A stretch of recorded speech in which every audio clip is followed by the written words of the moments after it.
What questions are we going to answer?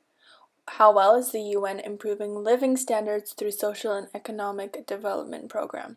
How well has the UN maintained peace and security throughout countries?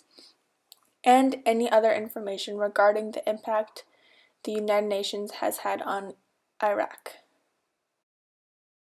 What has happened already?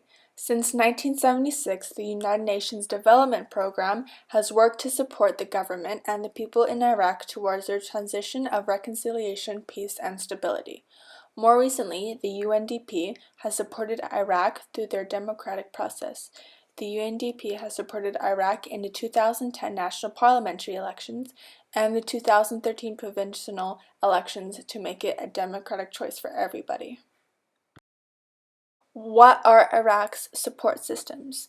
First off, the UNDP has also supported Iraq in the areas of anti-corruption, rule of law, human rights, disaster risk reduction, environment, and climate change. The UNDP has also made Iraq goals for their country, including Millennium Development Goals with a 2015 deadline.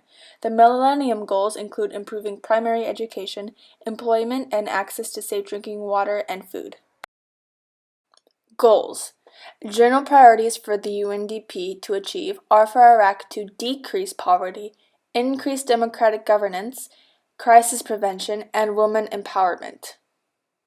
One of the goals Iraq has set for themselves is to strengthen accountable and responsive governing institutions, enhance rule of law, protection, and respect for human rights to other international countries.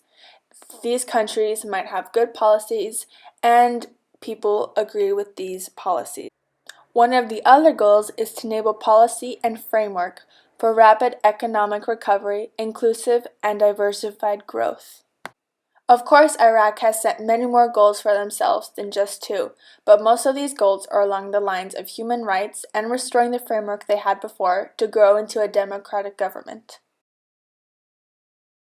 Now, what are some of the accomplishments Iraq has benefited from? Iraq has benefited from running elections.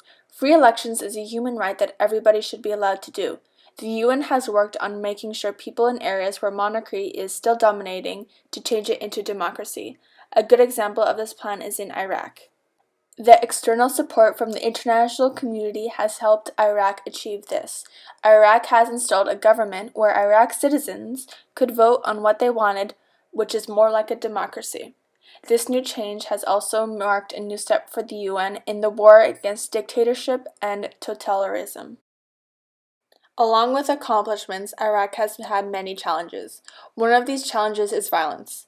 This problem is still going on in Iraq, especially sectarian violence. Sectarian violence is when people are confined to one idea or area and will start to rebel. Violence had then increased when the US had withdrawn their forces in Iraq. Another challenge is many refugees. Because of the rise in violence, the number of refugees has increased by an estimated 64,449, and over 1.4 million Iraqi refugees have fled due to violence. The UN Refugee Agency, also known as the UNHCR, has helped with making sure refugees are getting the support they need, but with this increasing number, it's becoming more and more difficult to do so.